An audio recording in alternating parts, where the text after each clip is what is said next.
Look at the Las Vegas skyline right now. Count the cranes, count the construction barriers, count the billions of dollars being poured into concrete and glass and neon that didn't exist 5 years ago. Resorts World, 3,500 brand new rooms rising from the North Strip. Fontainebleau, 3,700 rooms finally opening after 15 years of bankruptcy and false starts. The Sahara renovation adding capacity, expansions across existing properties, more projects breaking ground every quarter. Everyone is building, everyone is expanding, everyone is betting that the tourists will come. But here's the question nobody in this industry wants to answer. Where are all these tourists supposed to come from? Think about it. Las Vegas isn't a new destination. It's not an emerging market that people are just discovering. It's been one of the most famous cities on Earth for 70 years. The people who want to visit Vegas, they're already visiting Vegas. They've been visiting Vegas. The market isn't untapped, it's mature. So when developers pour $4 billion into Resorts World and another $4 billion into Fontainebleau, they're not building for tourists who don't exist yet. They're building to steal tourists from the properties that already exist. And that math has consequences. Brutal consequences. Consequences that are already reshaping the Strip. Today, I'm showing you the numbers that Las Vegas doesn't want you to see. How many hotel rooms the Strip actually has. How many tourists actually visit. And what happens when the supply of rooms grows faster than the supply of visitors willing to fill them. This isn't speculation. This isn't doom and gloom pessimism. This is arithmetic. And the arithmetic says something terrifying. Las Vegas built too many hotels, and somebody has to die. If you're new here, I decode what's really happening behind the neon. Not the press releases, not the groundbreaking ceremonies. The math, the tourism board doesn't want you to understand. Hit subscribe, turn on notifications. Because the next wave of casino closures isn't about old buildings or bad management. It's about simple supply and demand. And the supply just got out of control. Let me show you the numbers. The actual room count on the Las Vegas Strip, the actual visitor data from the past 5 years, and the gap between what Vegas built and what Vegas can actually fill. Once you see this math, you'll understand why the closures are inevitable. In 2019, the Las Vegas Strip had approximately 150,000 hotel rooms. Let that number sink in. 150,000 rooms. Enough beds to house the entire population of a city like Syracuse or Fort Lauderdale. Every single night. That was already an enormous number. The most concentrated collection of hotel rooms anywhere in the Western Hemisphere. Then the building boom hit. Resorts World opened in 2021. 3,500 rooms. The largest ground-up casino resort to open on the Strip in over a decade. Glass towers rising where the old Stardust used to stand. Fontainebleau finally opened in 2023, 3,700 rooms. A project that spent 15 years in bankruptcy, in limbo, in will they or won't they, finally coming online with ultra-luxury aspirations and ultra-heavy debt. Renovations across the Strip adding capacity. The Sahara expansion. Room count increases at existing properties. Projects in the pipeline that haven't broken ground yet. By 2025, the Strip has pushed well past 160,000 rooms. Some estimates put it closer to 170,000. That's 10 to 20,000 new rooms, 10 to 20,000 new beds that need bodies in them every single night of the year. 10,000 rooms times 365 nights times an average of 1.5 guests per room. That's over 5 million additional guest nights that need to be filled every year, forever. Where are those guests supposed to come from? Now let's look at the other side of the equation, the tourists, the actual human beings who are supposed to fill all these beds. Las Vegas set a visitor record in 2023. Over 40 million tourists passed through the city. The tourism board celebrated. The press releases wrote themselves. Vegas is back. Vegas is booming. Vegas is stronger than ever. That's the headline. Now let me show you what's behind the headline. In 2019, before the pandemic, before the shutdowns, before everything, Las Vegas had 42.5 million visitors. In 2023, the record year, Las Vegas had 40.8 million visitors. Read that again? The record was still below pre-pandemic levels. The celebration was for getting almost back to where we were 5 years earlier. The rooms kept building, the visitors didn't keep pace.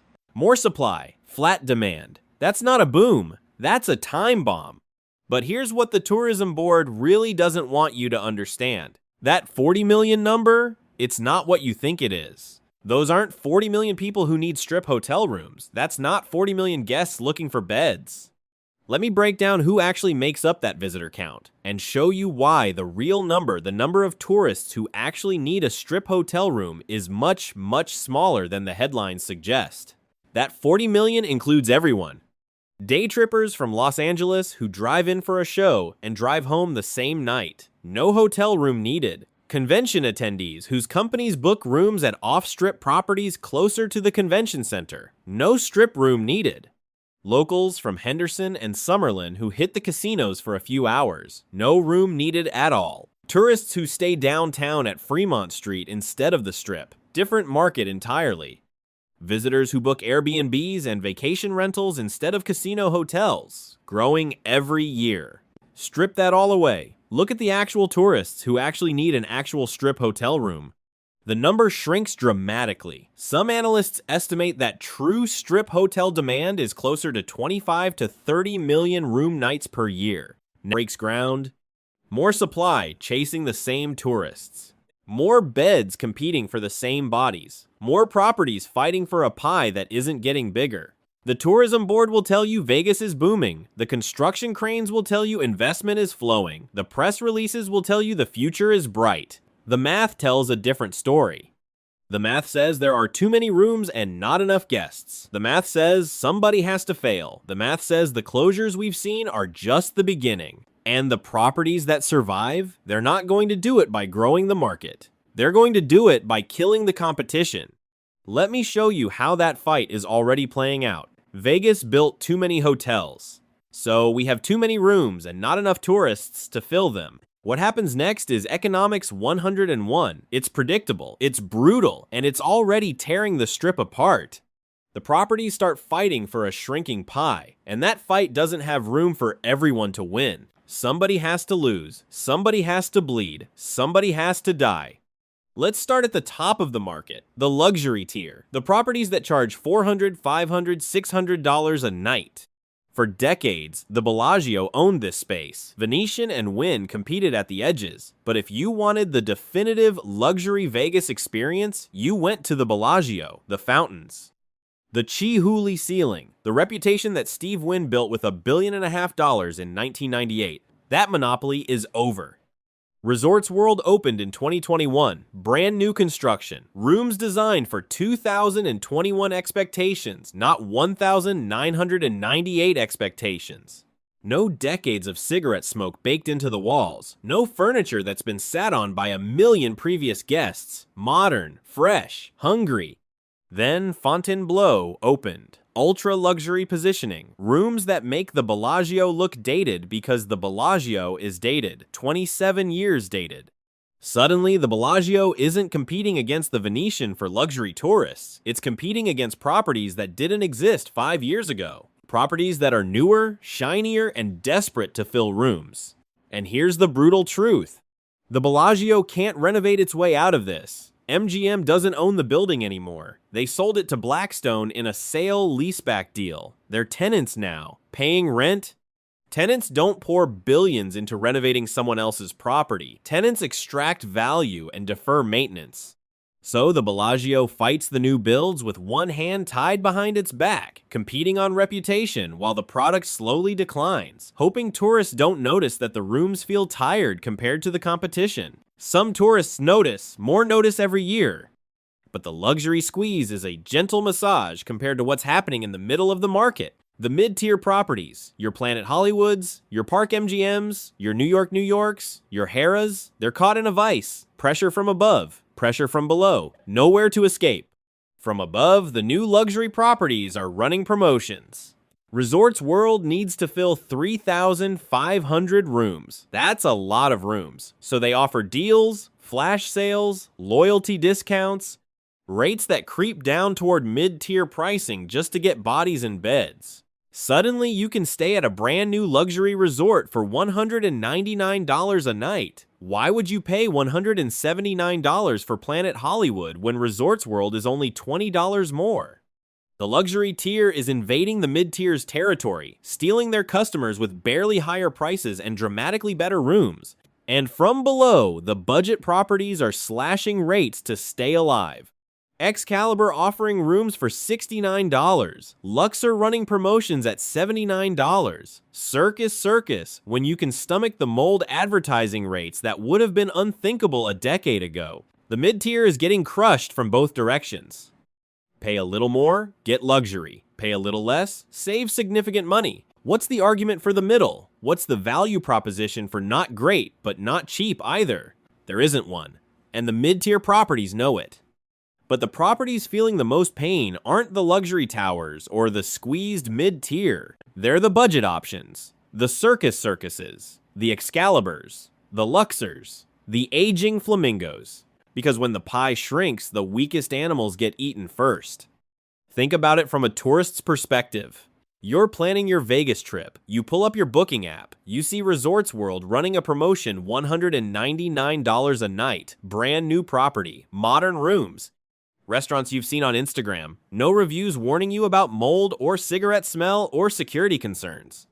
Right next to that listing, you see Circus, $89 a night. But the reviews mention mold. The photos show carpet stains. The TripAdvisor comments tell you to sleep with one eye open. You're saving $110 a night. For a 3-night trip, that's $330. Is $330 worth sleeping in a room where you're worried about what you're breathing? Worth walking hallways where you feel unsafe after dark?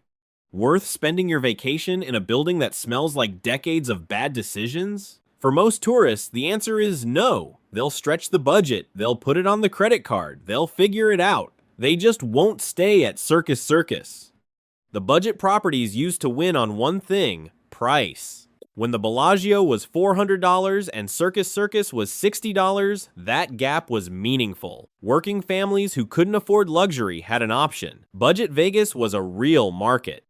But when luxury drops to $199 and budget drops to $89, that $110 difference starts to feel like nothing, especially when you're spending thousands on flights, shows, food, and gambling anyway. The price advantage is collapsing, and without the price advantage, what does Circus have? Nothing. Mold and memories. That's it. So the budget properties cut prices further. $79, $69, $59 on weeknights. Revenue drops. There's less money for maintenance. The experience gets worse. The reviews get harsher. The reputation craters, which drives more guests to the competition, which forces more price cuts, which further reduces revenue, which accelerates the decline.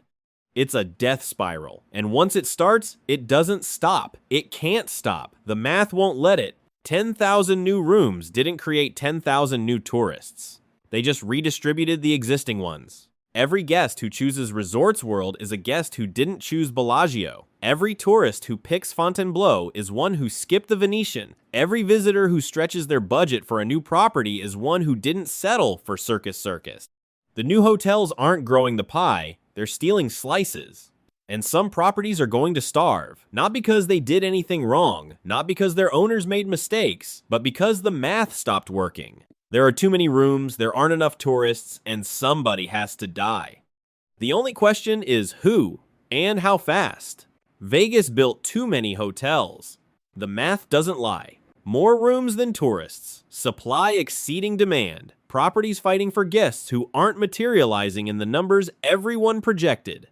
Something has to give. Someone has to close. The Strip cannot support 160,000 rooms when there's only demand for half that. The question isn't if the reckoning comes, it's who survives it. The properties most vulnerable are the ones we've talked about before.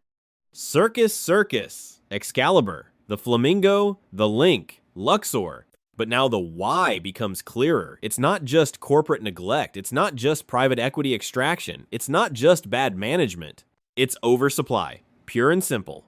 Circus isn't dying just because Phil Ruffin is extracting cash. It's dying because it can't compete for guests when Resorts World is running promotions at prices that make the mold feel like an insult.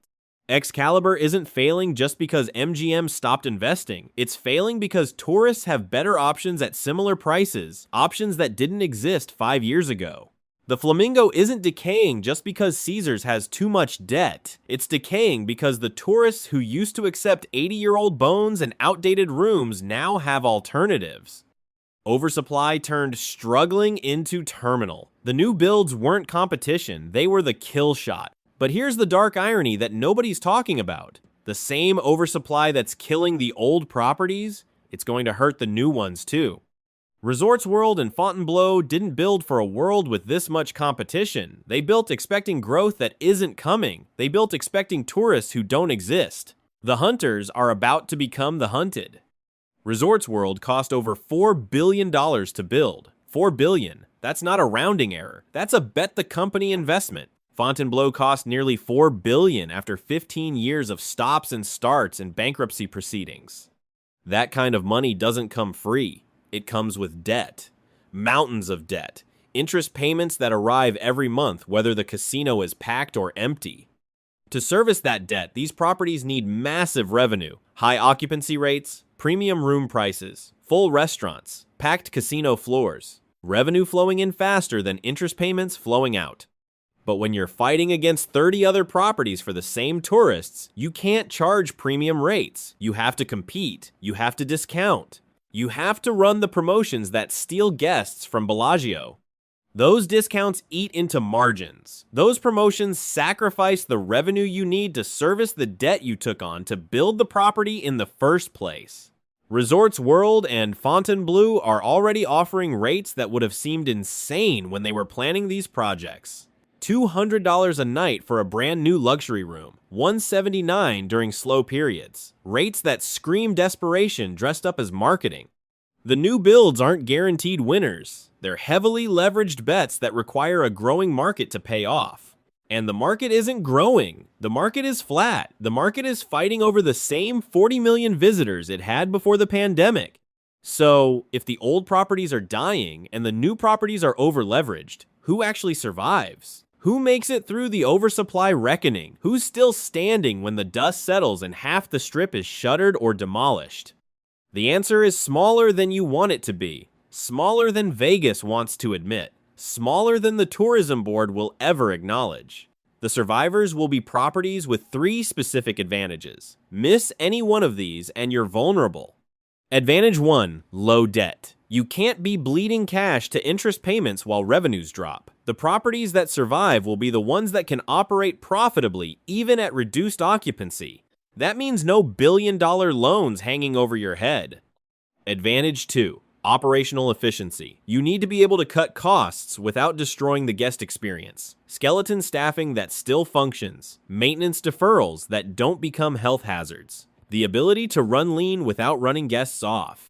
Advantage 3, brand power. You need a reason to exist beyond being a place to sleep. A destination identity, something that makes tourists choose you specifically, not just because you're cheap, but because you're you. Run those 3 filters across the strip. Low debt, operational efficiency, brand power. Count the properties that pass all 3. You get maybe 8, maybe 10 if you're being generous.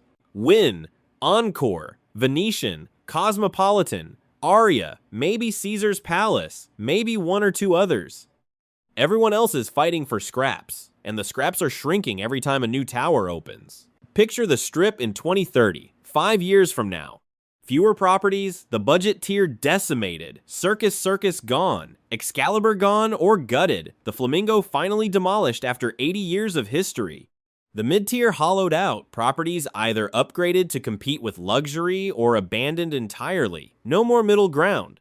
A handful of mega resorts controlling everything. MGM, Caesars, maybe Apollo if they haven't sold the Venetian yet. 2 or 3 corporations owning the entire Las Vegas experience. Higher prices. Because less competition means less pressure to offer value. When tourists have fewer choices, the choices that remain can charge whatever they want.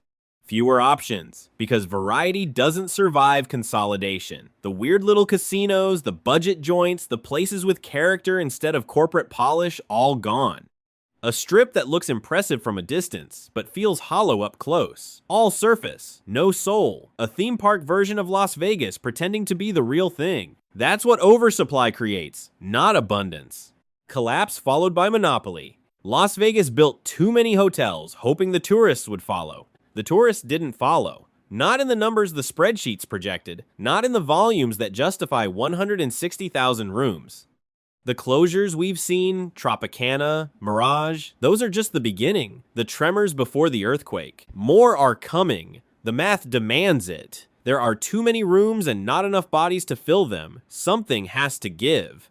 You can't build your way out of oversupply. You can only consolidate, and consolidation means death. Hit subscribe to watch the reckoning unfold.